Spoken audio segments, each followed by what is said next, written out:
Kita berjumpa lagi dalam channel YouTube Jalan Doa dalam seri pengajaran Aku Ingin Melihat Allah, buku yang pertama. Pada bagian yang ke-23 ini kita akan berbicara mengenai sabda, penglihatan, dan pengalaman rohani. Apakah asli atau palsu? Bapak, Ibu, Saudara-saudari yang dikasihi Tuhan Yesus, melanjutkan pembahasan kita dalam seri pengajaran Aku Ingin Melihat Allah ini, yaitu mengenai intervensi roh jahat dalam hidup rohani. Kita akan berbicara mengenai satu pokok, yaitu berkaitan pengalaman-pengalaman rohani yang bisa berupa penglihatan-penglihatan atau vision-vision atau sabda-sabda yang bisa terdengar pada saat orang melakukan doa atau menjalani kehidupan doa. Rupanya satu realitas, apalagi setelah orang mengalami pengalaman pencurahan Roh Kudus pada zaman ini, banyak orang ditarik kembali untuk masuk dalam satu kehidupan batin yang mendalam. Banyak orang mulai kemudian berdoa dan mulai juga menerima inspirasi-inspirasi atau dorongan-dorongan, suara-suara batin dan juga penglihatan-penglihatan. Tetapi satu pertanyaan, apakah semua itu sungguh-sungguh berasal dari Tuhan? Walaupun pengalaman-pengalaman itu mengatasnamakan Tuhan, atau juga bisa berupa penglihatan-penglihatan bertemu Tuhan Yesus, bertemu Bunda Maria, bertemu para kudus, atau mendengarkan suara Tuhan.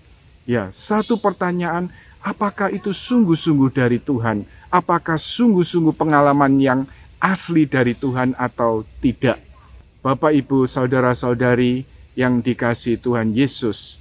Tetapi satu kenyataan, ketika kita menjalani hidup doa dan berhadapan dengan realitas pengalaman rohani ataupun sabda-sabda ataupun juga vision-vision, penglihatan-penglihatan ini, satu realitas yang perlu kita sadari bahwa tidak semua itu berasal dari Tuhan. Kita lihat berbagai sumber yang bisa muncul dari pengalaman-pengalaman rohani itu. Tentunya kita harapkan yang asli, yang sungguh-sungguh berasal dari Tuhan. Tetapi kenyataannya juga ada pengalaman-pengalaman palsu yang datang dari roh jahat.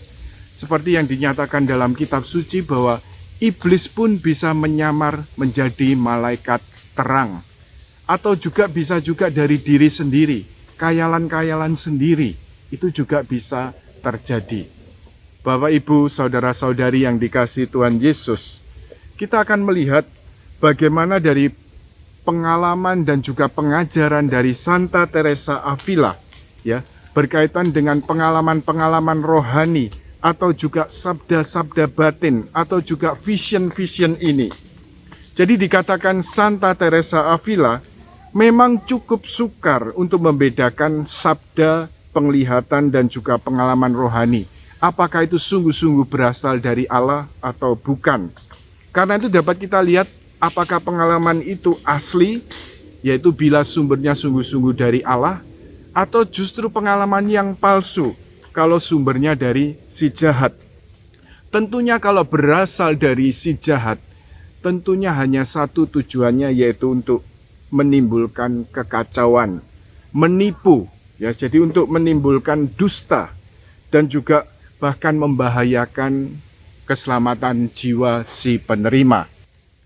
Bapak, Ibu, Saudara-saudari yang terkasih dalam Kristus, karena itu cukup banyak juga dalam pengajaran, dalam tulisan-tulisan Santa Teresa Avila juga menyebutkan tanda-tanda untuk membuktikan sumber-sumber pengalaman rohani ataupun juga sabda-sabda atau suara-suara batin itu apakah sungguh-sungguh dari si jahat atau sungguh-sungguh dari Tuhan. Nah, dari tulisan-tulisan Santa Teresa Avila, maka kita dapat melihat sarana untuk mengenali pekerjaan iblis. Yang pertama, yaitu dalam keraguan. Santa Teresa Avila meyakinkan lebih baik menghadapi segala pengalaman rohani, sabda-sabda batin atau penglihatan-penglihatan atau vision-vision ketika kita berdoa, maka satu langkah yang terbaik yaitu menunggu dan juga waspada. Jadi kita tidak serta-merta menerima dan menganggap semua pengalaman rohani itu dari Tuhan. Bahkan kita juga perlu waspada, curiga dan juga menunggu. Sungguh-sungguhkah ini dari Tuhan atau dari sumber-sumber yang lain? Dikatakan Santa Teresa Avila dalam buku Puri Batin ruang ke-6 pasal yang ketiga. Baik jiwa-jiwa yang sakit maupun yang sehat dapat saja keliru tentang hal-hal ini sampai menjadi jelas roh mana yang bertanggung jawab. Aku juga percaya bahwa selalu lebih baik bagi mereka untuk pertama-tama melepaskan, yaitu tidak memperhatikan hal-hal itu. Lalu kemudian kalau seandainya pengalaman-pengalaman itu ya dari Allah, nah dengan tidak memperhatikan itu bagaimana?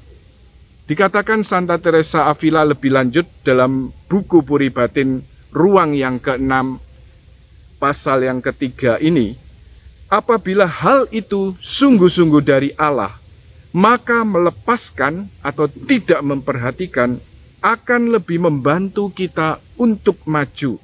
Karena pencobaan kalau diuji dengan cara ini menjadikan jiwa bertambah kuat. Jadi satu langkah yang diberikan Santa Teresa Avila ketika kita mengalami pengalaman-pengalaman rohani dalam doa, baik berupa sabda-sabda batin, ya, jadi merasa seperti Tuhan berbicara secara pribadi dengan kita, atau berupa juga penglihatan-penglihatan atau vision-vision. Satu langkah yang perlu kita lakukan adalah waspada. Meragukan apakah itu sungguh-sungguh dari Tuhan atau tidak. Lalu kemudian satu langkah terbaik adalah tidak terlalu memperhatikan. Dengan tidak memperhatikan itu bukan berarti kita tidak percaya pada Tuhan, bukan, ya.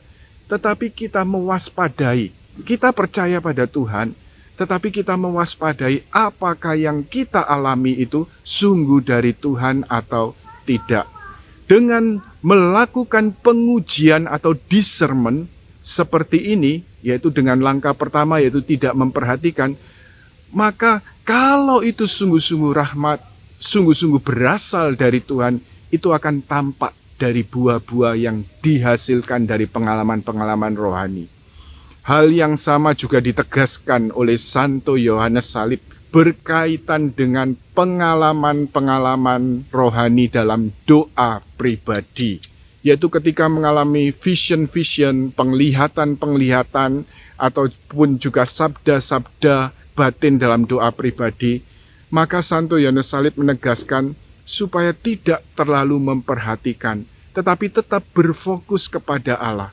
Walaupun tidak memperhatikan, kalau pengalaman-pengalaman itu sungguh dari Tuhan, akan menghasilkan buah-buah yang baik, buah-buah yang positif. Tetapi kalau itu dari si jahat, maka dengan tidak memperhatikan kita akan dilindungi dari kerugian-kerugian yang ditimbulkan oleh si jahat.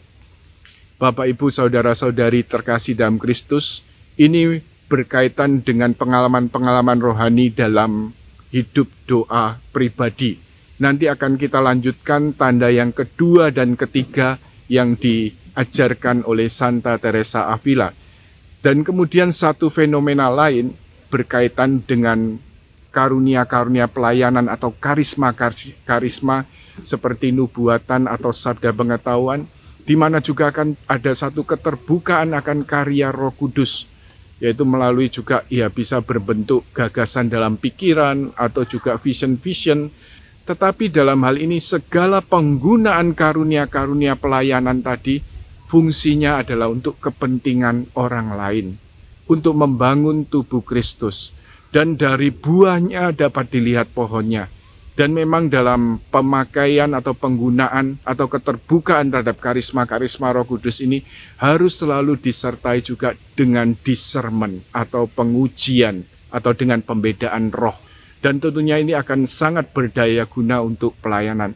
Tetapi memang untuk kehidupan rohani pribadi, kadang-kadang saya jumpai kasus, ya banyak orang yang begitu menjalani hidup doa, dia sudah istilahnya apa ya, sudah begitu bangganya, sudah merasa begitu luar biasanya bisa omong-omongan sama Tuhan.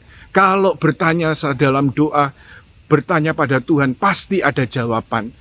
Kalau kita belajar dari tradisi hidup doa, hidup rohani, khususnya dari tokoh-tokoh seperti Santo Yohanes Salib dan Santa Teresa Avila, maka satu proses discernment atau pengujian perlu sungguh-sungguh dilakukan. Kita perlu waspada. Dan satu langkah terbaik yaitu apa? Tidak terlalu memperhatikan, yaitu bersikap lepas terhadap semua itu. Karena apa?